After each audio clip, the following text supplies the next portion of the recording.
Right on time. Take your seats and get your snorkels on because we're going underwater this period. Ankur and Jason are here to show us how sharks swim and how your students can build affordable inquiry and project-based activities with Hacking STEM lessons from Microsoft Education. Strap on those fins and let's get started. Thanks, Adam, and welcome back to Period 3. I'm Ankur Anand, and I'm from the Hacking STEM team, and I have my colleague here with me. I'm Jason Ewert. I'm a full-time STEM teacher at Rose Hill Middle School right here in Redmond, Washington. So we've been hacking STEM for the last 2 years, and our mission is to democratize and modernize STEM education. We are modernizing STEM education by inserting 4 21st century technical skills, and those 4 21st century technical skills are electrical engineering, mechanical engineering, software engineering, and data science. We are democratizing STEM education by using low-cost, everyday materials like cardboard, straws, and wooden spools that can be found everywhere to build STEM projects. Today, we are really excited to share with you a recent lesson plan that we developed in partnership with BBC Oceans. This lesson investigates the big questions of how sharks swim. Yeah, that's right, Ankur, and we've chosen to focus on sharks for this lesson. Sharks are really cool, and surprisingly, there's been a lot of cool technology related to sharks that's actually been incorporated in some surprising things. So, for example, the Mako Shark Corvette. They've mimicked shark technology in antibacterial surfaces and a drag-resistant coating that makes swimmers, sailboats, and airplanes move faster. Now, engineers are actually developing robotic fish that can go through an oceanic environment and collect oceanic research and data related to pollution and other environmental factors. Wow, that's really cool. I know. And so in this lesson plan, students take on the authentic role of engineers and scientists developing the primary control system for these robotic research sharks. So the lesson progresses from an analog to digital experience and is divided into 2 parts. The first part introduces students to the math and science associated with movement in 3 dimensions, and then the second part allows students to use the foundational understanding from the first part to control their shark joystick. So they begin by building, we actually have some props for you here today. They begin by building this great analog model that helps them to understand movement in 3 dimensions. This model it's a little bit bigger than the ones that my students have made. This one was made by one of our great makers, Maria, back in the Hacking STEM workshop. And what we see here right now are our 3 coordinate planes, and then we start to investigate this 3-axis rotation associated with 3-dimensional movement. So right over here, we have movement and rotation along the z-axis. We have movement on the y-axis, so we have pitch, and then the z movement is yaw, and then along the x-axis we have this rotation that represents roll. And if you're familiar with aeronautics, those are some pretty common terms to use that engineers use when they're describing the movement of airplanes. So, understanding is reinforced with this really cool Excel worksheet that digitally represents some of the isometric geometric transformations related to these pitch, yaw, and roll movements. Wow, that's Excel? Yeah, that is Excel. And so the Hacking STEM data visualization specialists, our Excel crew, has developed these really cool workbooks that go along in conjunction with the concepts that students are learning. So as you can see right here, we have the XY coordinate plane, and then we have a polygon, a triangle, that's associated with the dorsal fin of the shark. And as you see here, as Ankur moves that clockwise and counterclockwise, scooch back over to that other one there. Yeah, there you go. As Ankur moves that clockwise and counterclockwise, you can see that rotational movement, and then you can also see what's happening with the coordinates as it rotates around a specific point. And then once students are familiar with that 2D motion, they can start to do some more complex visualizations and start to look at what happens with that dorsal fin as it is moving around and interacts with rotations around those 3 axes. Very cool. The lesson also includes resources that helps bring 3-dimensional learning to life. And there are tools like PowerPoint and Paint 3D that dig deeper into the lesson concepts and help students understand on the oceanic white-tipped sharks and how they swim. Let me take a look at this 3D PowerPoint model. Yeah, that's great. No, so with all of our lessons, all of these lessons, we have free. All these lessons are free. We have free resources, and these resources are. I'm going to put my demo here away. These resources are wonderful resources that help reinforce the science and math learning behind what is going on. And so right here we have this PowerPoint that supports 3D learning. And here is where students will start to look at the morphology of the shark with relationship to the different fins that the shark has and how, how an oceanic white-tip shark uses those fins to maneuver in 3D space. So right here we focus on the dorsal fin and how the dorsal fin helps it move, the pectoral fins, and the caudal fin. And then as we progress through this resource, we see now that students can now look at the biology of the shark in direct relation to the mathematics behind that movement. So right here we have our pitch. And you can see this beautiful rendering of a three-dimensional oceanic white-tip shark that is rotating along the y-axis representing pitch. And then we move into yaw, where these movements are further reinforced. So we now have that really, really cool rotational movement around the z-axis as the shark moves left and right. And then finally, roll. So the shark is doing this rolling motion, and then we also see the mathematic representation of the rotation along the x-axis. We also have some really cool resources around Paint 3D, and that allow students to play with 3D models and learn about this. So let me open that application. And there's a 3D library on top of this Paint 3D application where you can go search. And I've typed shark here. And when I search, there are a bunch of sharks that turn up. Do you think we have the oceanic white-tip in there, Ankur? Let me look at it. Oh, there it is. There it is.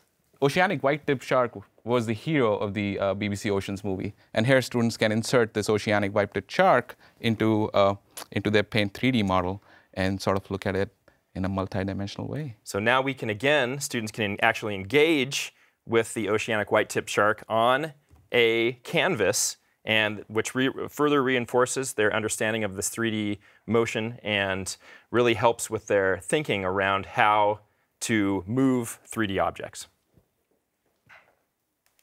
So we've now kind of gone through the first part of the lesson. In this first component of the lesson, students have progressed along this journey where they have built an analog model that helps them understand movement in 3 dimensions. And then they've gone into a digital experience where they're starting to look at some of the mathematics behind 3-dimensional movement.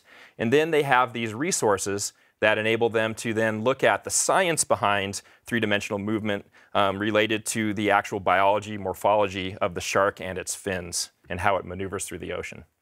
And so we are now going to move into the second phase where students are going to take on the role of engineers in designing the control system for a robotic research shark. So what is this joystick made out of? So this is an example of a joystick that a student might make in this lesson. And this joystick is made from cardboard, copper tape. It's got a wooden dowel and pin wire, all very, very inexpensive materials. You can build this thing in at right at about $1. So we're not having this super, super expensive experience where we have $800 worth of materials at every table family in your classroom.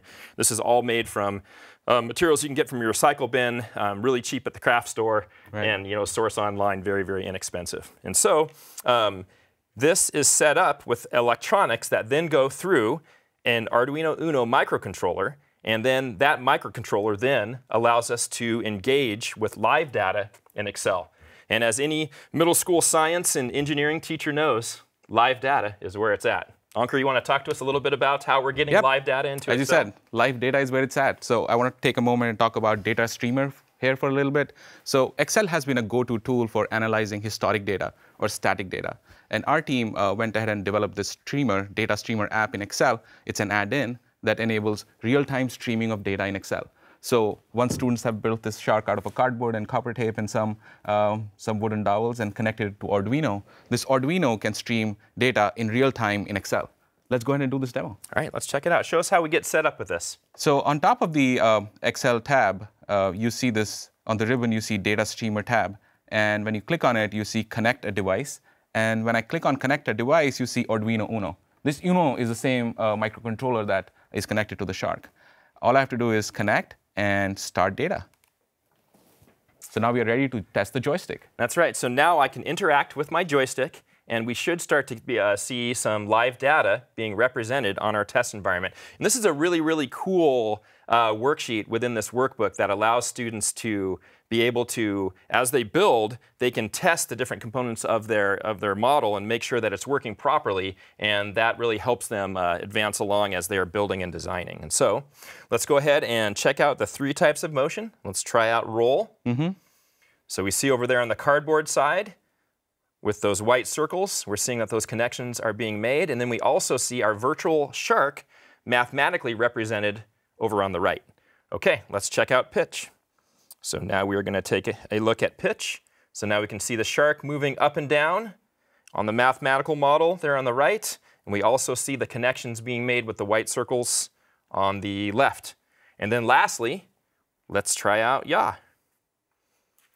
And again, everything looks functional. We have all systems go.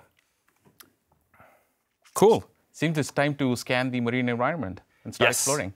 So now that students have developed their control system, they are now going to take on the role of an engineer that is testing their control system in a virtual environment. Obviously, you don't want to deploy your expensive robotic shark into a hostile environment with a control system that has not been tested. So we need to make sure that this thing is functioning properly before we engage it with some obviously inherent risks. So as you can see right here, again, this is Excel. Okay, this is just plain old Excel that has a little bit of magic from our Excel specialists on the team. But this Excel worksheet allows students to control their shark in this virtual environment, but then additionally, Excel is also keeping track of the different populations of organisms it's coming in contact with, and also tabulating how many individuals in each population that the shark sees. Very much like what a robotic research shark or fish that is being engineered by scientists would do in a real environment. So very authentic learning going on here. All right. So are we ready to go here? Yep. Okay. Let's go. So as you can see, I'm demonstrating that great yaw movement there, getting past the orca. Okay. Pitch and roll allows me to go up and down and side to side. And then I'm going to dive down a little bit deeper here. And let's see if we can go investigate these organisms a little more closely. So if I get close to some organisms, we see that Excel sends us a little message. It says, hey, it looks like you stopped to examine the crab after seeing 26 other marine creatures. That was amazing, Jason. I know, it's this whole progression of the maker-based activities and then being able to go into this digital experience is such a fantastic experience for middle school kids. And again, very accessible economically for classrooms that can't afford all the high-tech STEM systems. And then we're really engaging students with this idea of being excited about data and data science, which is very, very important right now. Right. So in addition to the lesson plan on sharks and how sharks swim, we have partnered with the BBC Oceans team and developed 3 more companion lessons that explore how deep is the ocean, how are ocean currents formed, and how to craft coral reefs. These resources are available free on our website, and we will give you a quick sort of run through to our website so that you can know where these resources are at. Yeah, why don't you hop on the Hacking STEM website there and let's check out some of these resources. All right. So these resources were developed in conjunction with, we have this great partnership between full-time middle school teachers and then these great Microsoft engineers and data visualization experts. And so we've been focusing on what industry feels is important for students, but then also how to engage students into the learning behind some of these things that we've been looking at. And so these resources are resources that are developed by teachers that teachers would like to be able to have access to. So again, this website is at www.aka.ms/hackingstem, and this is one of our recent lesson plans. When I click on Explore Our Oceans, it takes you to the BBC lesson plan page. And as I said, there are 4 big questions here. How do sharks swim? How deep is the ocean? How are ocean currents formed? And how to craft a coral reef? Do you want to give us a quick deep dive into the shark one and show us? Why don't we go ahead and check out the shark lesson? All right. There we go. So when we click onto that link, that takes us to an introductory video that will summarize the lesson, kind of an abstract for the lesson there. And then as we progress along, you can actually click on another link that will allow you to go to the lesson. So Ankur is going to take us there now. And now we have this Word document that has an introduction, has a lesson overview. We have access to the NGSS standards, the math standards, and the ISTE standards that are associated with the lesson. And it's basically just a full-on lesson plan that a teacher could show their administrator if they're getting evaluated. So how do teachers get access to, a student gets access to the instructions to build the shark and the whole workbook and code? Well, and again, all these lesson resources are free. They're on our website, and we have instructions for building the Shark controller. We have all of the Arduino code available, and it's basically everything a teacher would need in order to carry out the lesson. We also have detailed materials lists with links, so you can just click right on that link and access the materials. And so it's just a one-stop shopping experience there, so you're not wasting a bunch of time figuring out what you need to get and making sure that you have the right thing. So please log on to our website and hack our projects. Yeah.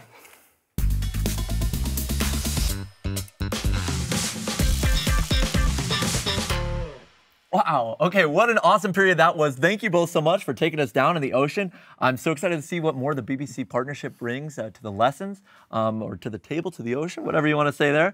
Let's jump right in with some questions.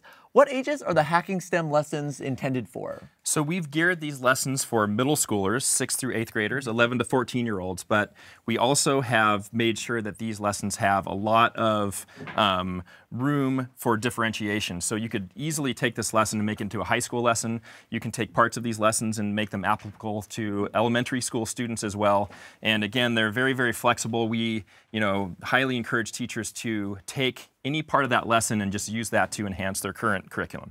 Totally. Brilliant, brilliant. Are the schematics and code included in the lesson plan? Yeah, so schematics and code are on the lesson plan page. Fabulous. So the links to the workbook that you saw, we don't expect teachers to build those Excel workbooks, and to link to a spreadsheet that has all hyperlinks to the Amazon website where you can go and order these parts and pieces. Fantastic. And speaking of parts and pieces, how much do lesson materials cost? What are we talking? So throughout, one of the things that we try to keep consistent with all of our lessons is that we keep the cost in at $2 or less per student. And so some of the materials, like the Arduino microcontrollers, are reusable. And then beyond that, we're trying to keep it right at that $2 range. Fabulous, fabulous. And then just on a personal level, how can I learn to code? Well, there's lots of opportunities to learn to code associated with some of our Microsoft partners. Ankur, do you want to talk a little bit about that? We have a partner, Microsoft product MakeCode, that allows students and teachers to introduce block coding into classroom, and that's a fantastic first step.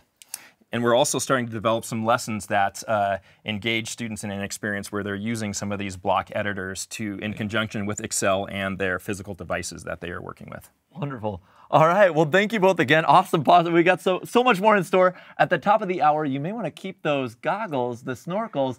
We're heading to a whole new world, but you'll have to see where that world will take us. See you then.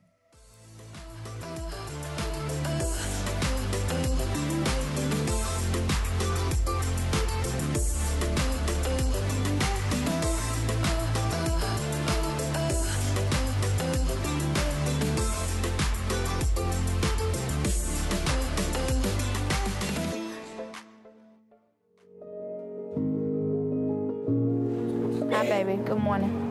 It's our jobs as teachers to find the ways and the tools for personalized learning.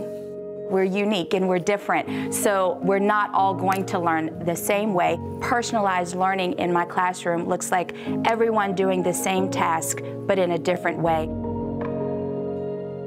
Best Grade is just amazing. She's the best reading teacher in the whole world. Miss Grace she's a great teacher. She'll go above and beyond figuring out what she can do and how she can tell her instruction for even just one kid. We really do our best to serve the whole child. I know that teaching is my purpose. It's why I was put on this earth. There's so many different ways the kids can learn things. There's no one right way. Absolutely. Finding that way for that kid, and then it's off and running for them, you know? I love Class Notebook. I've often thought, where has this been my whole entire teaching life? I'll put them together. Advice. Good job. I love how you This tool is incredible. It helps my children become more organized. Everyone's engaged. Everyone feels successful. And that's certainly what I want for all of my children. I'm so proud of you. Good job, bud. The OneNote Class Notebook helped me because if I don't know some words, I just go to Immersive Reader and it can say it for me. Oh gosh, Immersive Reader has helped the comprehension in my classroom. I see better fluency, see better engagement, and the kids are taking more ownership. People who serve tend to forget about themselves, but it's so important that we take care of ourselves so that we can take care of others. OneNote has given me the time back that I need for my own balance. And most of all, what I see are students who feel more confident in their own learning.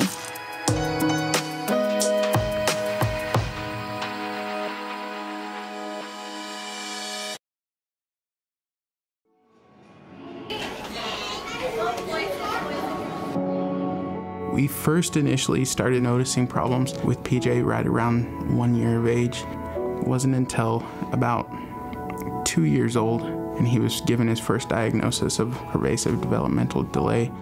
I think independence is probably my biggest fear that I've always had for him. How is he going to be able to grow up, go to college, get through high school even? Here in Laramie County School District 1, we try to help kids of any background be able to perform at their highest level. We have a number of teams that are working to provide easier access to easier to use tools. We have a desire to see them in their future when they can be as independent as possible as adults. And the use of technology is giving that to so many of our students that they wouldn't have had 10 or 15 years ago. I was very excited when I heard about learning tools from Microsoft. Those are tools that can help students without the burden of learning the tool itself because they're so intuitive and easy to use. When we see our students be independent using the tools that we provide, it just brings a smile to your face and tears to your eyes. I have a young lady that wants to be a writer and has struggled with writing for years. We put a few tools in her hands and she's able to do it. I've been using speech-to-text ever since I got a phone. I honestly want to become an author, and having tools like this, it can help me achieve that goal. But 303 is not like any other entity. Whether it's a traumatic brain injury or cerebral palsy or autism or whatever it is, when you have those communication issues, technology is going to be the answer. Just this afternoon, before we got here, finding out that he had just put 3 paragraphs together in a matter of just a couple hours.